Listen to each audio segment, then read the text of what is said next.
Police in Philadelphia say it's becoming a disturbing trend. Young people using social media outlets and text messages to arrange large gatherings on the city streets. 'Twas the first night of spring, and the hoodlums couldn't wait for another round of flash mob hooliganism. A violent fight involving dozens of teens. The weekend rampage in South Philadelphia where teens ransacked. Following a frightening flash mob incident on South Street this weekend. Come to my hood and see if you don't see Zombieland. But I refuse to let this be me. I refuse to be left for dead. So on this stage, I take refuge in my mall. With my pencil, I have the greatest arsenal of fire weapons ever assembled by man. And with my notebook, with my pad, I have a grenade specially designed for killing zombies. And with my words, with these words, I have the cure for the infection of the zombies. And it's dawn of the day. You ask a student like what it is that you want to learn and what can we do to make sure that you get everything you want out of your education, then you'll be more accountable to learning. If you want to get students to stop fighting and stop being violent, then address the issues of why students are fighting and being violent. You don't just say, okay, more policing, more cameras, more security guards, that's going to address the issue. Let's talk about counselors. Let's talk about having opportunities and spaces for students to come and meet with people of different cultures that they don't have. If you're in a neighborhood school and most of your school is African American, 55 years at the Brown versus Board, and yet most of your school still looks pretty much the same. So when you get all these things out in the open and challenge people to be critical thinkers, like myself, Muhammad, and Shawan is, then you really get to the roots of climate issues and violence. We're not just kids that complain and have issues and want to whine about things, but that we actually have issues that other people can understand and should help us with.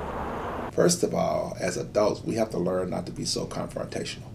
We have to learn that when a young person get upset at us, that we don't say, who you talking to? We have to learn that it's a different world right now. Kids are as traumatized as we are as adults, so we have to learn to say, Johnny, I'm really sorry, I didn't understand what you were saying, even when Johnny is cursing. If you can show people that you don't have to act as them to respond to something, you're showing how strong you can be, how smart you can be, and how wise you can be, and also how you can think for yourself when you respond to someone in a different way than the way they approached you.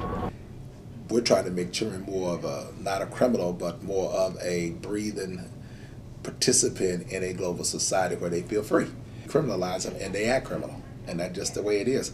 If we stop doing that, they'll stop acting that way. Kids rise to the occasion, whatever your expectations are. There's always a leader in students and young people, but when they're told that they have a voice and told that their opinion matters, they begin to see something in their self that they haven't seen before, which is how I felt. I see a leader in myself that I've never seen before, and that's what the Philadelphia Student Union brought out in me. When I say justice, y'all say peace.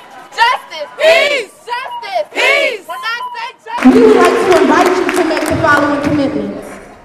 To first, reject violence in your actions, words, and thoughts. Second, to bring the community together and identify the root causes of violence. And third, to stand up against injustice.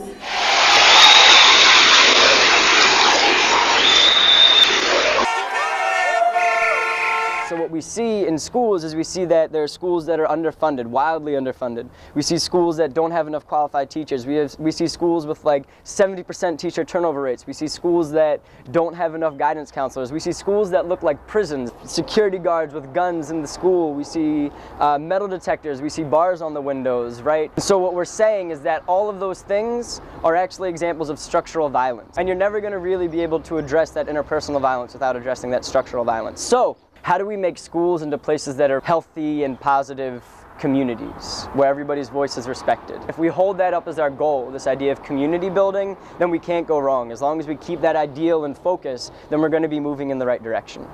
Martin Luther King said that a riot is the language of the unheard. Anyone who's concerned about the issue of violence and young people can come and be part of this campaign. But it's really the young people that are driving the campaign forward. The youth of America stopped the Vietnam War. They can stop violence in Philadelphia.